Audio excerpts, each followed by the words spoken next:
what has a dragon body, has multiple heads, and can regenerate fast enough to that point it's impossible to kill. Well, that would be called a Hydra. No, not the MCU's Hydra. I mean the Greek mythology's scariest monster, the Hydra. In today's video of BrainsTV, we will be going back in time and explore this Greek monster known as the Hydra. I will also be answering the title of the video, what if the Hydra existed today? But before we do that, let's get to know more about the Hydra and its backstory. The Lernine Hydra, or Hydra of Lerna, is a serpentine water monster in Greek and Roman mythology. Its lair was in the Lake of Lerna in the Argolide. This multi-headed serpent even had parents which were Typhoon, the father, and was Titan god of storm, and Echidna, the mother, and was half woman, half serpent. The Hydra of Lerna was not raised by Echidna or Typhoon. This monster was taken into the care of the goddess Hera. Though, this monster was raised for one purpose only, and it was for her to plot the demise of Hercules, the illegitimate son of Zeus and Hera's husband. The body of this multi-headed serpent was covered in impenetrable scales with 4 legs and a large tail. The Hydra cannot fly. It does not have any wings, but it could have gotten it in the way of its 9 heads.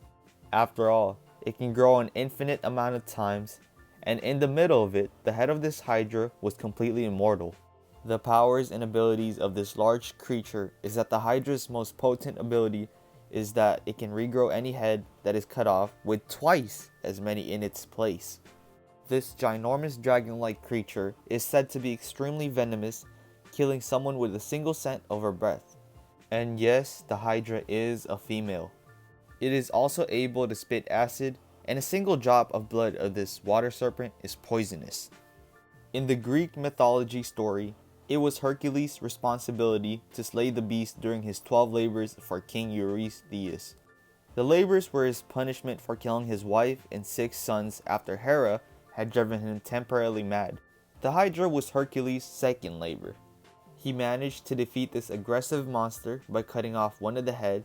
Iolaus would then cauterize the wound with a flaming torch so that nothing could grow to replace it. After removing the Hydra's immortal head, Hercules buried it under a large rock. Now that we've learned about the origins of the Hydra, let's get on to the question, what if the Hydra existed today?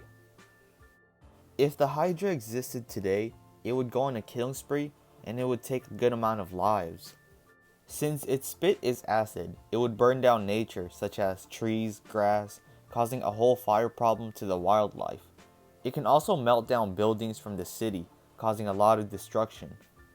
Although this Hydra is slow, the multi-headed beast was never said to be fast-moving and agile.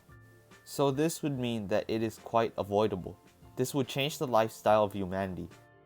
They would turn into nomadic people moving from place to place, trying to distance themselves from the Hydra. Since the Hydra is unkillable and can regenerate more heads that the more it gets chopped off, firearms are not going to work on it. However, it can be trapped. If you pin the main body of the Hydra, it would immobilize its movements. As long as the head isn't damaged, it would take less problems to deal with this ancient being. This way, it would stop its rampage. In our era, we don't really have a Greek god in our side. We have no Hercules to kill this thing.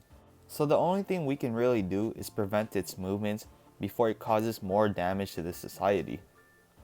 Other solutions that was said was to aim for the body. But then again, it was mentioned that this beast had impenetrable skin. Impenetrable means hard, and this could mean that its skin is almost indestructible. But do we have the weapons to deal with that? Maybe. I mean, one weapon that is a possible outcome of killing this thing is by nuking it, but that's every solution to every other monsters. However, nuking this thing would get worse because then again, it would destroy landforms and it wouldn't even be worth it. So you might as well just try to kill it in some other way. As of right now, there isn't really a correct method of killing it or a correct weapon. As time goes by, the humanity's technology will soon advance and eventually be able to kill this thing. They will most likely create a weapon powerful enough to prevent its head to regrow back or to regenerate just in general. making this monster vulnerable to it. And that will wrap it up for today's video. If you guys enjoyed it and want more BrainsTV content, please like, subscribe, and thank you guys for watching.